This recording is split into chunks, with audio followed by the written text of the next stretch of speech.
whilst I go through the presentation, and then there'll be time for questions and discussion and things a bit later on. There's also the chat function as well if you want to just use the chat, that's okay, and just type some things in, that's absolutely fine.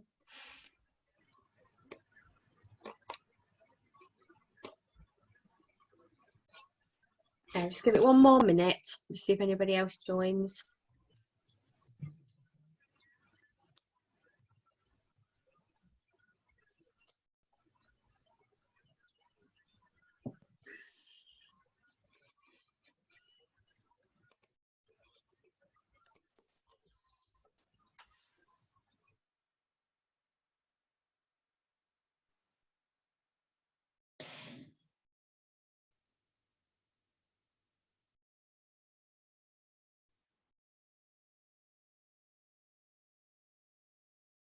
Okay, all right, I think we'll get started. If anybody else joins us, we'll just let them in and they can join. So welcome everybody, welcome back to those that were with me a little bit earlier when I did the session around children and mental health and the sort of primary age. So this session is around older children and also just secondary age children, so young people, and thinking about what their mental health needs might be, and then just some tips and guidance and ideas for supporting their mental health.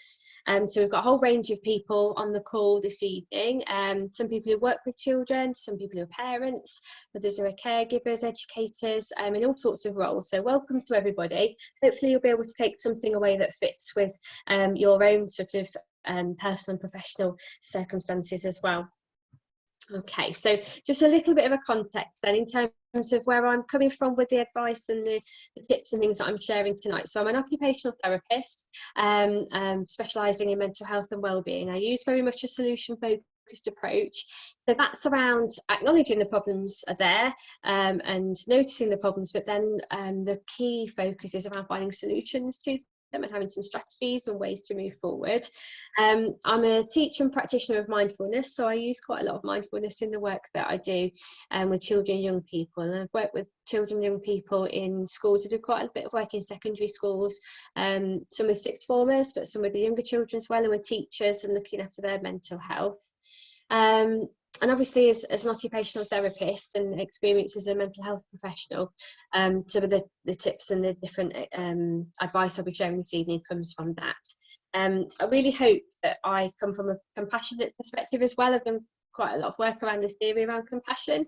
There's a big drive towards that in mental health services as well at the moment, around showing empathy and compassion for somebody's experience and being able to use that to work with them and stand with them in what they're going through.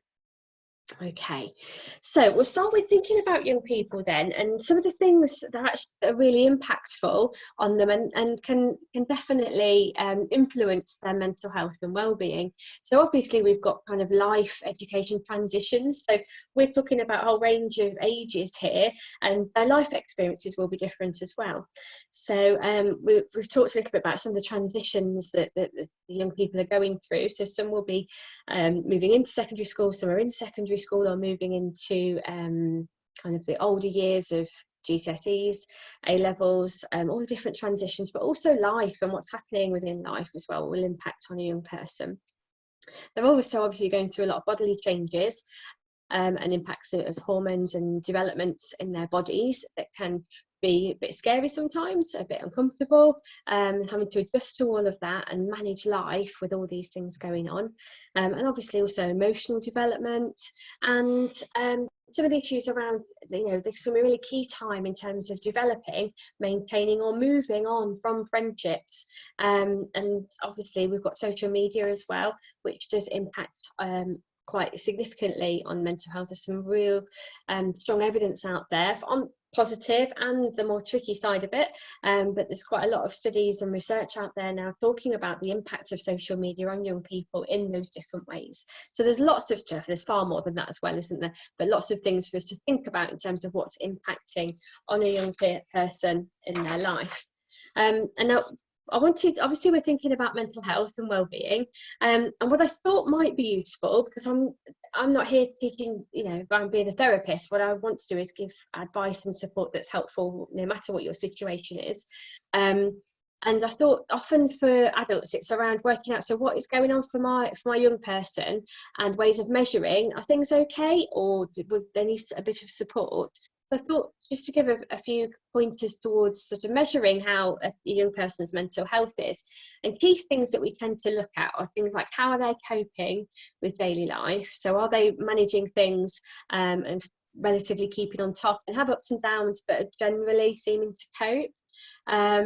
How they view the future, so whether they're able to plan, and that could be the next hour, the next day, weeks, months, years, but how they view that future, planning things, thinking positively about the future, or is there a challenge there with that?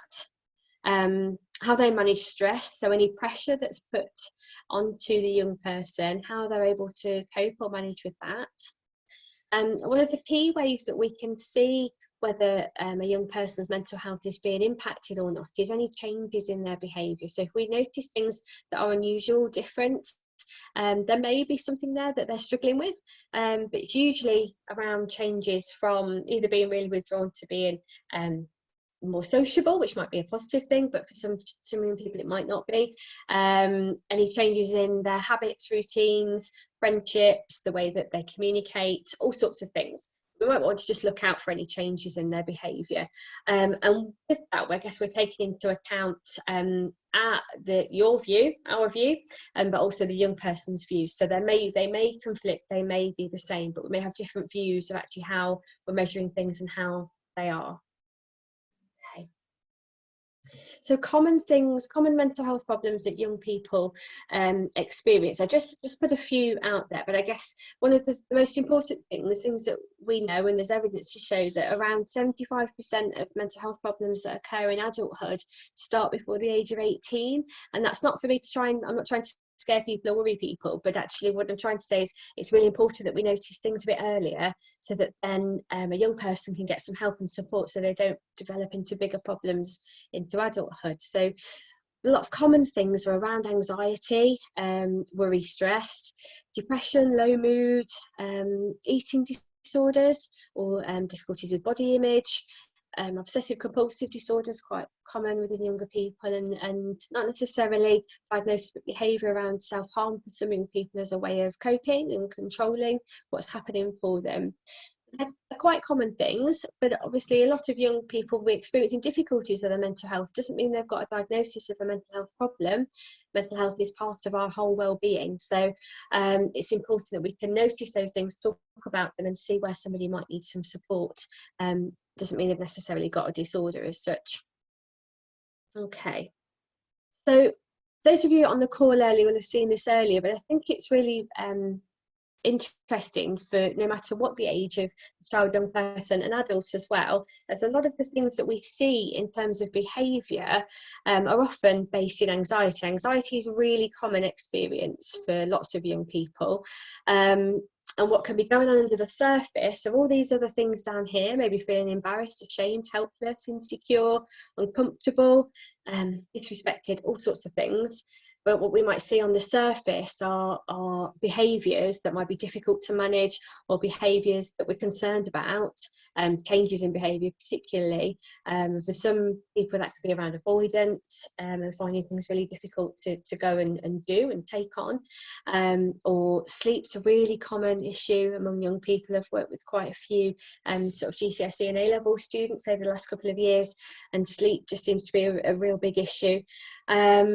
So I think there are many things that we might see as behaviours, and sometimes that can be really hard, particularly if you're a parent or teacher, educator, and we're having to support that person with some quite difficult or challenging or concerning behaviours. But really there could be something underneath that's the issue that we need to try and get to. Okay, and again I've put in a little bit around grief, really, because I think it's really important for us to acknowledge, which lots of us are doing, is this changes that particularly we're going through right now, in terms of the pandemic that we're experiencing. I mean, there's a lot of loss going on, and it can feel, and I think a lot of young people are feeling quite lost within the changes that are happening. So things like their routine, it's completely turned upside down, not doing the things they would have done. For a lot of young people, their qualifications, their exams are at risk, and that can feel like a real loss, whether, you know, whatever the concerns were about it, or how much studying you had or hadn't done. Actually, that challenge is gone now, and that opportunity, although hopefully things will be fine, but actually what they'd expected to happen has changed. Things like friendships, not seeing people face to face or in person. Online's brilliant, and I really encourage lots of social contact, you know, as far as possible, that feels healthy and supportive, to be there. But that loss of kind of face-to-face contact, the contact with other people like teachers, other family members, friends, and having maybe the activities, hobbies, interests that they would have done that they're not maybe doing in the same way as they've done previously. So that identity that a young person had is being questioned a bit at the moment, and the things that help them to be themselves can be being questioned.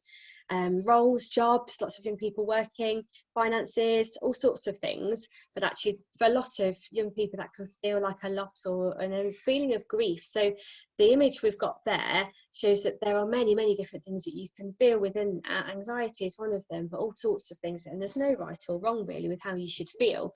We'll all respond in a way that's right for us. Okay, so in terms of talking and supporting that young person, I guess we have to think about role modelling and how we are as adults as well. And it's not going to be perfect all the time, but trying to keep kind of calm and I guess finding ways to talk and not keep things inside that works, that feels comfortable. Okay, so I think at the moment, if we can be asking young people how they are and how they're feeling, we might not always get the response that we'd like, but sometimes I think just keeping going with that and checking in every now and again, how are you feeling, how are you doing, or if you're having a conversation about what's happening in the news, or something to do with school, college, whatever it may be, just check in, how does that make you feel, and listening to that answer. Okay. And part of that listening to that answer can be trying not to fix it, because I think as adults, we often have this kind of innate drive to try and make it better, take it away, make it all okay, and for them not to feel these horrible things, because we don't want them to feel it. It is uncomfortable, but it is part of life, I guess, and all of our. What's helpful is if we can feel all the different emotions. So trying not to take over too much and take away and try and sort that problem out. Just listening can be really helpful, and staying with that young person, with them, not against them. Because actually, if we're saying, don't be silly, don't be scared, don't you need to be worried about that, that's okay, it's going to be okay, it's all fine. We're kind of saying that your response is wrong and you shouldn't feel like that. And actually the reality is it's okay to feel everything, isn't it? And if they do feel like that, let's allow that, and then we can work out some ways to move forward, and allow that to be their response. Saying it's okay, and then sometimes sharing how you're feeling as well can be really helpful and quite empowering, especially if you felt similarly before, or you've got particularly strong emotions about something. Just sharing some of that opening can be quite useful, so that it doesn't feel like it's a really alien thing, or that they're unusual for feeling the way that they do. So sharing some of that, I feel a bit scared, I feel a bit worried about things, is absolutely fine. Empathizing as well. So if we go back to the beginning of the different changes that are going on for young people at the minute, there's a lot of stuff happening, and I know there's lots for adults as well. So we're all experiencing different things, whether from children, teenagers, right through to adults. We're all going through some tough things at the moment, and not just with the coronavirus situation, we have other life events going on as well. So actually, if we can try and empathise with each other and say, actually, yeah, this is really hard, and I'm sorry you feel like that, and just offering some support can make a world of difference. And try not to be afraid of talking about what's happening. So if there are things, it could be around coronavirus and crisis, but it could be other things that are happening outside. And if we can have some conversations and not ban conversations, actually we can open up topics and be able to have them in the way that we want to. Okay, so in terms of, if we're just thinking about coronavirus and what's happening there, I think being open and honest can be really useful for a young person if they're struggling as well to understand, or they're finding it really frightening. And I have spoken to a couple of parents recently whose young person is particularly anxious and finding actually getting some kind of obsessive thoughts around their health and anxiety around that. I think if we can be open, honest, and use facts, trying not to get into what if conversations where possible, using the facts and the stuff that we know, maybe trying to limit news or receiving news, and maybe just checking once a day can be useful than kind of obsessively checking what's happening. So if you go on something like BBC 24, it's there all the time, isn't it? Trying to stay calm and answer questions, but equally don't worry if you've not got the answers. We don't know everything, do we? We might have to go and find out or work it out together, or say I don't know, and we'll get that answer soon, because we might not have all the answers to be able to give them, particularly if they're asking around, you know, when will they be able to see friends again, when will we get back to school, college. We just don't know the answers yet, do we? But try and be reassuring as far as we can. Things will get better. We're not quite sure when, but it will get better. What can we do that's positive now with what we've got can be useful. Again, validating through your experience. So you're going through this as well. It puts us all a bit on an even keel in some ways, but obviously people's experience will be different depending on who's impacted by coronavirus, your job, whether you are working from home, whether you're not working at all, whether you're a key worker. All these things will be individual to each person. Really helpful to share some sources of support as well. So I've got plenty of them for you later in the presentation, different areas that where you might be able to access some support or information. Okay, so I quickly just wanted to address social media, because I think, so if your child's of an age where they are using social media, it'd be really helpful if we can encourage them just to clean those feeds. So when we're talking about that, we're talking about them having a bit more control over their social media, to limit any negative impact. So if they find particular pages, groups, people cause them to feel anxious, worried, scared, unhappy, trying to mute that, unfollow it, get rid of notifications, things like that, that just give them a bit more control over it, and their use can feel a bit more positive. Again, turning off those notifications so they can respond to calls, messages, whatever it may be, when they want to, rather than that instant having to do it. And I do think that's something that we can role model. Certainly I think there's an opportunity here to show that it can be managed, and that it can be positive. So maybe a bit of role modelling from the adults around can really help that. Okay, so another thing I think that from a lot of young people that I'm speaking to, and parents, is routine. Lots of young people feel obviously they've lost their routine at the moment, and it's okay, but it's not for long periods of time really. So they may need to start to create something new if they haven't already. I know lots of people have, and that's fantastic, but if they haven't, then maybe trying to find some sort of new routine that includes regular getting up and going to bed times, you know, roughly, and then getting that balance of different things. So things they enjoy doing, some relaxing time, maybe a bit of studying, keeping going, social contact, breaks, exercise, a balance of stuff where possible, and you might be supporting them, helping them to do that.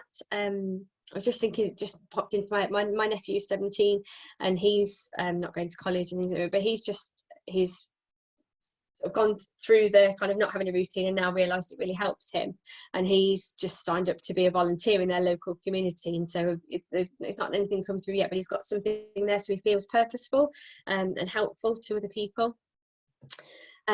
So if the young person is able to go outside, making the most of that daily time outdoors, so some exercise, change of scenery, or there little things they can do to help, you know, help to feel purposeful and useful, because we all need a reason to get up and go in each day, don't we? So trying to find something in that way, and then that routine hopefully will help someone to feel more in control and motivated, maybe a little less overwhelmed, and a bit more productive. Okay, and then I've just put a little bit around connections really, so positive connections. So encouraging to have social contact with positive friendships, families and others, those sort of face-to-face conversations through video calls, messaging, whatever it may be, and trying to have a balance of kind of screen and non-screen contact and outdoor times. I've just slotted in a quick little bit around mindfulness, because I think mindfulness is a really brilliant way of managing thoughts and feeling calmer and a bit more in control of your thoughts. And I know that lots of you know mindfulness already, but if it's new for anybody, mindfulness is around paying attention on purpose to the present moment, and losing judgment about that. So what mindfulness strategies, techniques and meditation help you to do is to be a bit more present with what's happening, because often we can get quite lost in our thinking that's in the past, worries, regrets, all sorts of things in the past, but also we spend a lot of times in our heads thinking about the future and making predictions, assumptions, worries, what ifs. And that can take up a lot of headspace, and I know for a lot of young people it does as well. So mindfulness, if you can encourage somebody to start to look into what mindfulness is and learn some techniques, it helps to notice when the mind has wandered, bring it right back to the present, to feel a little bit calmer and a bit more content in life. I've put some links later on as well to some helpful mindfulness things. And then I've just put this kind of tick box thing, really. You might not use this style. This is from Elsa Support, and it's probably aimed at younger children, but it was just an example that I thought was useful.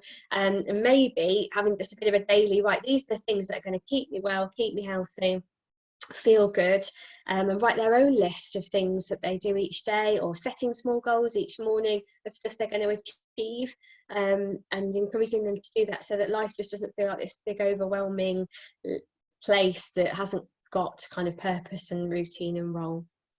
So there are different ideas there.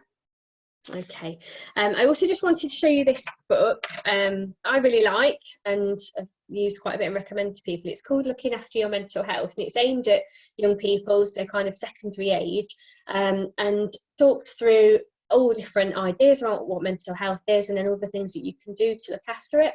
And it's quite, there's loads of stuff out there, isn't there? But I think this one is quite, it's written in a really a way that's quite easy to follow and to pick little bits out and understand all the different experiences, thoughts, feelings, emotions that we go through. Okay, how are we doing for time? Okay, so we've got a bit of time. I don't know if anybody's got any particular questions or comments or ideas you want to share with each other. You're welcome to. Just a reminder, obviously this is being recorded as well, so don't feel you've got to share anything you're not happy. Obviously I'll be sending this out to other people, so I don't know if anybody has got anything. I'm just going to go into the chat as well. You're welcome to type something in there or pop your microphone if you want to. Okay, just to say that I know journaling has helped quite a few of the students that I've been, teaching, and that, I mean, there's something that I did when I was, you could get the diaries or the books that, with talking discussions about your anxieties and stuff, and your worries, and what you want to do in the future and that. So I know that's quite helpful. Brilliant, thanks Rachel. So writing things down, getting things in a book, and this, like you said, you can buy things that kind of prompt questions, but also you might just encourage them to be writing down thoughts, feelings, but like you said, ideas, hopes, what's going to happen in the future, things that so that there's still some control, because this will end, it will end at some point. So yeah, maybe some thinking about that. Thanks.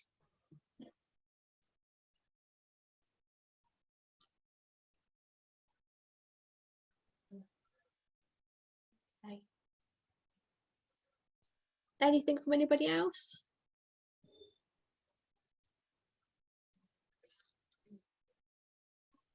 Lovely. All right.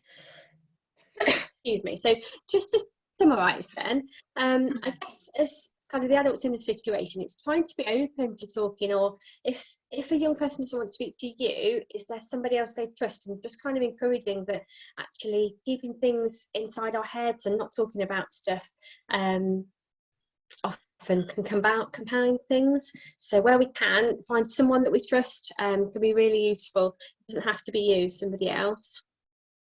And encouraging conversations about how we're feeling, what's happening, just to be part of everyday life. So we don't need to have the big chats and the let's sit down and talk about how we're feeling. We can do that through stuff that we're doing, having dinner, cooking a meal, going for a walk, whatever it may be. Just encouraging that and being I guess sometimes open to talking about how you're feeling as well. Okay. Listening to that young person, and try not to fix it or protect them or take it away, because it's not very nice. So just trying to listen and let it, allow it to be there, but then we can work out together how we might move forward.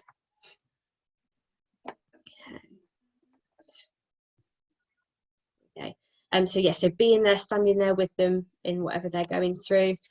I think, as I talked at the beginning about kind of noticing ways that we can measure how a young person's mental health is, and I think if you are concerned, then trying to think about how you might address that, saying, I'm worried about you, I'm concerned, and this is why, because I've noticed this, or this is different, or this is happening.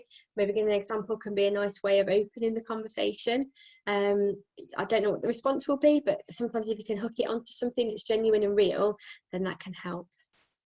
Okay, there's a couple of people who have written in the chat. I'm going to come to that in just a sec. So this suggest activities for the young person. So I've talked through some, and there are loads of supports I'm about to come on to. But it's really important that you look after your own mental health and well-being as well, and notice what you need, because we're all going through stuff at the moment. So it's really important if you can find the stuff that helps you to feel better and manage your own health. If you're really worried about a young person and you think actually there could be something going on here and they might need some extra help, trying to seek further support is really important. And I know at the moment it's even harder than normal to get that extra mental health support. There is still some out there through the NHS. There is a crisis line for children and young people service, but Young Minds have also got a free phone line for any adults concerned about a young person, where you can phone up and talk it through and get some advice. So there are different sources of support available. Please don't give up or worry that you're not going to get any help. There are definitely places out there.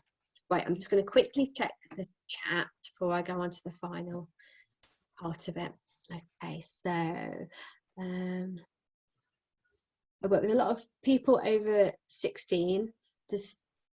And all this does work. The longer this goes on, I'm noticing people are more scared, and telling them to take each day one at a time, stay safe, keep in touch with each other and talk and share open and honestly. Routine is helping a lot of the guys I support in my key worker role. Yeah, so I'm saying that the advice does work. It might be, and I think if you're met with a bit of a brick wall, it's kind of going back a bit later and just keep trying with things. Again, I think role modelling is really helpful for young people if you kind of show what you're doing. Okay, other useful links. So I've put Young Minds on there. There's some help on there if any of your parents. There's some stuff there as well. And I've put the phone link to the phone line. And we've also got Rachel on the call today. Do you want to give us a wave, Rachel? If you can see on the camera, there's Rachel. So Rachel runs Mindful Magic Leicester, and he's offering mindfulness-based sessions. Some are recorded, some are live. She's got a brilliant Facebook page that you can have a look on there as well, and just see some of the services she offers might be useful for you or your young person to join in with. And there's Rachel's email address as well. So we'll send all of these slides to you. Don't worry about having to write everything down. And then I've just put some of the general guidance on there. There's a link there, quite a big link, which is to the government publication which came out a couple of weeks ago, and that has guidance for all kind of situations really. It does look at things like learning differences and neurodiversity or other long-term health conditions on there as well, and different social situations that a child might or young person might be in. So that's quite helpful guidance. I've put the link to the book there that I talked about earlier, but if your young person is interested in mindfulness, I've just put some of the apps there that are particularly recommended for younger people, or a link to some resources on mindfulness for teens. There's a really nice list of different books, apps, websites, guided meditations, all sorts of things on. Okay, so I've been running webinars for the last few weeks, and then one next week is particularly an open forum for mental health first aiders to get some support for themselves, for their own mental health and wellbeing, but also to, if they're supporting other people as well, just to give them a chance to talk that through and gain some support. So that's on next Wednesday. Okay, if there's anything I've discussed tonight and you want to have a chat with me outside of here about anything that I've shared, or question anything, or get a bit more advice for your own sort of situation, you're really welcome to contact me outside of here. My details are on there, and if you don't already, if you want to follow my Facebook page, you're really welcome to, or connect with me on LinkedIn, and my email address and phone numbers there as well. So really happy to offer as much support as I can at the moment. Okay, so any final questions or comments before we finish? No. No, we're okay. I'm spot on. It's like 8:45. I'm to perfection this time. Brilliant. Okay, it was really nice. Thanks everybody for joining the call. Really appreciate it. And I will send you all the slides and the recording of the session tomorrow, so that you've got that there, and then I'll keep you posted of other ones I'm doing as well. Okay. Excellent. Thanks a lot, Kate. Thanks everybody. Really nice to Kate, see you all. thank you, and stay Thank you. safe and stay well. Thanks Thank so you. much. Bye. Bye bye. Bye bye.